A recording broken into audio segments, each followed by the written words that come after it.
Hello, good morning. Isang pagbati po para po sa ating lahat. Magandang umaga po sa ating lahat. So, madaling araw na po tayo. At sa mga kapatid po natin nasa ibang bansa po, magandang gabi po sa inyong lahat yan. So, sana po ay nasa maayos kayong mga kalagayan at nasa magandang pangangatawan po ang bawat isa sa inyo dyan. So magandang balita mga kababayan, dahil yung napospon po na may sugrali po ay wala na daw po atrasan, so tuloy na po.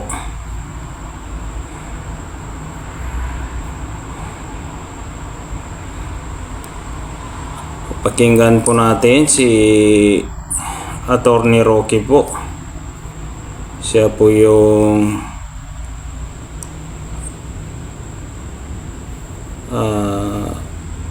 naghatid po ng mensahe po para po sa atin lahat, na ayon po kay Attorney Rocky ay wala na pong atrasan.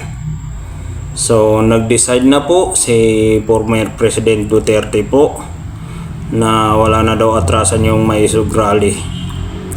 So tuloy na po. Kaya magandang balita po ito mga kababayan. So pakinggan po natin. At simulan na natin ang wakwakan section sa pamamagitan ng Hoy, mga taga Dumaguete, ano na nangyari sa inyo? Bakit kayo nag-issue ng rally permit na bigla niyong babawiin? Ay nako, hindi po pwede na sinusupi lang karapatang pantao, dahil lalo niyo pong supilin, lalong lalaban po. So sa mga nagtatanong, tuloy po ang maisog sa Dumaguete. Bagamat na-revoke po ang ating rally permit matapos ito'y ibinigay ni Mayor Rebollo, nagdesisyon na po ang dating presidenteng Rodrigo Roa Duterte na di gaya na nangyari sa Bustos na nakansila ang maisog, tuloy na po ang Dumaguete. Kung hindi po yan mangyayari sa Freedom Park, sa harapan po ng Kapitolyo ng Negros Oriental, doon tayo pupunta sa isang pamantasan. Pero mag-abang lang po tayo ng anunsyo, dahil mamayang gabi masasapinal kung saan talaga tayo magtatagpo, no? Pero ang balita po, hindi na po tayo magpapasupil, dahil napaka-importante po ng karapatan ng malayang pananalita at karapatan ng mga mamamayan na mapayapang magtipon-tipon para ilabas ang kanilang mga hinanakit sa ating gobyerno. At sa panahon po ngayon, napakadaming hinanakit po. Lumabas na naman ang survey na pinakamatindi talaga ang pagkagutom sa administrasyon ni Marcos Jr. At lumalabas pa rin po sa latest survey na pinakamataas ang problema ng ating mga kababayan ay hindi po yung pinag-aagawang teritoryo, kung hindi ang mataas na presyo ng bilihin, kawalan ng trabaho at mababang mga sweldo. So gising ang mga vangag sa gobyerno. Huwag nyo na pong ilihis ang issue. Kahirapan pa rin ang issue. Hindi na po tayo titigil sa pagpuputak dito, dahil 45 minutes po tayong napatahimik ng ating technical glitch. Kayo po, na-miss nyo ba kami ng 45 minutes? Mga tanungan. Ayun po mga kababayan. So kahit saan may schedule po yung Maisog Rally po, kakaiba talaga yung mga nanungkulan sa gobyerno po natin ngayon. So hindi po natin masisi sila, dahil sila po ay nag-iingat din, sapagkat kapag ikaw ay nasa baba ay wala kang magagawa kundi sumunod sa nasa itaas po. So magandang balita po ito, kahit wala na pong permit po yung Maisog Rally po, so tuloy na tuloy po. So dito na po magkakalaman kung anong mangyari bukas. So abot sa ating makakaya mga kababayan, mag-monitor po tayo kung ano po yung mga kaganapan mamaya. Dahil mamaya na po yung may sugrali. So, napakagandang balita po. Alam niyo po, kahit anong sabihin ng mga nanungkulan sa gobyerno, pag si Tatay Digong na po ang magsasalita, hindi kay si former presidente na po ang mag-decide, sa gaya po ng may sugrali, ay hindi na po mapigilan. So magkaalaman na po kung ano pong magaganap. At may isa pa akong nasagap na balita, mga kababayan. Alam ko po wala ring kwenta ito dahil isang balitang walang kwenta. So dapat hindi natin pansinin ito dahil pangpatunay lang po ito na hindi po sila naniniwala sa presidente po ng bansa po natin, dahil mas matalino pa sila sa kay President Bongbong Marcos. Ilang beses na nga sinabi ni President BBM na walang karapatan yung mga ICC dito sa bansa natin. Ito na naman. Itong mga taong to talaga wala talagang ginagawang mabuti. Dapat sana kung ako po sa inyong mga sir, ang tutukan niyo na lang po yung pagtaas po ng mga bilihin po, dahil hindi na rin napipigilan yung pagtaas po ng mga bilihin. At wala namang kwenta yung dagdag sahod pag patuloy pa rin ang pagtaas ng mga bilihin. Kung sakali matuloy man yung dagdag sahod na sinusulong po. So pakinggan po natin kahit walang kwenta, pero kailangan maging aware po tayo lahat, sapagkat hindi titigil ang mga taong ito hanggang hindi nila napapakulong si former President Duterte. So alam ko po, pag nangyari po yun, diyan na po magsisimula ang malaking gulo po, sapagkat marami sa ating mga kababayan ang tututol sa mga ganitong binabalak po.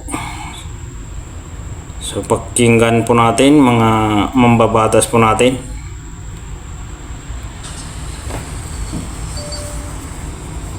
And good morning po, Kongs. Yung question ko po particular kay Kong Joel, pero the rest po can chime in po later. Kung Joel, yesterday po meron kayo nirelease na statement na kumbaga para pong sinasabi po ninyo doon, ang CHR at ang ating judiciary, meron naman po pala talagang mandato para makipagtulungan po sa ICC regarding their investigation dun po sa war on drugs. Pwede niyo po bang i-explain sa amin ano po yung mandato na yun? Meron po kayong binanggit na RA 9851, and kung sakali po na hindi po sa masunod, ano po ba yung magiging implication po sa atin? Maraming salamat po. Unang-una po sa lahat, ang Commission on Human Rights, it is an independent body. Hindi po to under ng Office of the President, hindi po to under ng Legislative Department. Kaya sila po may mandato para mag-imbestiga nang sa tingin po nila ay meron pong paglabag, lalong-lalo na po sa karapatang pantao. Kaya ko po ito nasabi dahil po marami pong issue na sa ngayon po ang ICC po yata parang nangangalap ng mga ebidensya, nasa proseso po sila ng paglilitis o pag-iimbestiga. Now, what they can do is makipag nagko-coordinate po dito sa Commission on Human Rights, at yung Commission on Human Rights mismo po pwede silang asistihan o tulungan. Doon naman po sa sa Republic Act 9851, ito po sa batas na to, ito po yung parang binibigyan din po ng mandato ang ating korte para maglitis po ng mga crimes against humanity, crimes against yung mga war crimes, kung ano po yung mga nililitis po ng ICC. Ang pinagkaiba lamang po dito po sa Republic Act 9851, ang binibigyan po ng poder o original and exclusive jurisdiction para maglitis ay ang Regional Trial Court. Subalit, nakalagay din po dito sa batas na to na kung sakasakali na meron ng nagaganap na paglilitis, po pwede pong hindi litisin ng ating korte. At yung International Court ay re-respetuhin po. At ang magiging trabaho po ng ating gobyerno ay i-turn over yung tao o akusado na nililitis ayon po sa... Ayan po mga kababayan. So ita-turn over daw po yung taong subject po. So itong mga mangbabatas na to, hindi nila pinapakinggan po yung presidente. Ilang beses na po sinabi ni President Bongbong Marcos na walang karapatan yung mga ICC. Ayun, mandato na naman. So naghahanap talaga ang mga to sa kung paano magulo dito sa bansa po natin.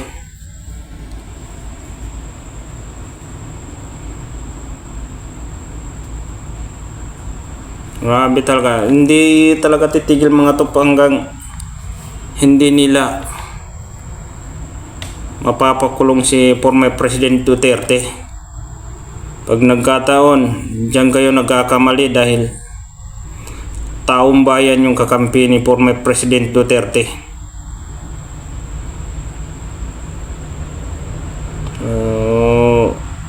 Sana po magbago pa po yung mga isip ng mga mambabatas po natin. Ang tutukan na lang po yung mga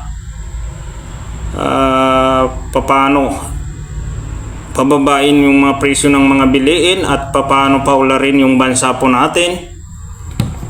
So yun po ang pinakamaganda sana.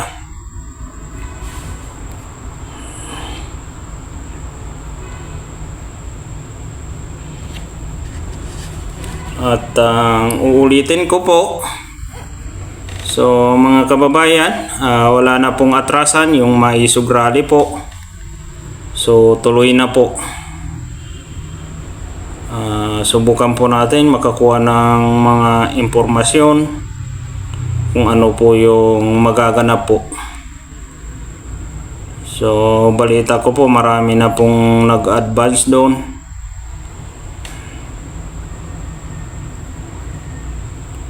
At hindi na po mapipigilan.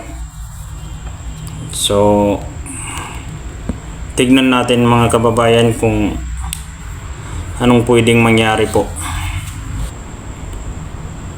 So maraming salamat po sa mga sumusuport sa mga upload po natin at mga pumapalo po at mga sumusubscribe. So maraming salamat po sa inyong lahat. So muli ako po ay bumabati ng magandang umaga po para sa ating lahat. Bye bye guys.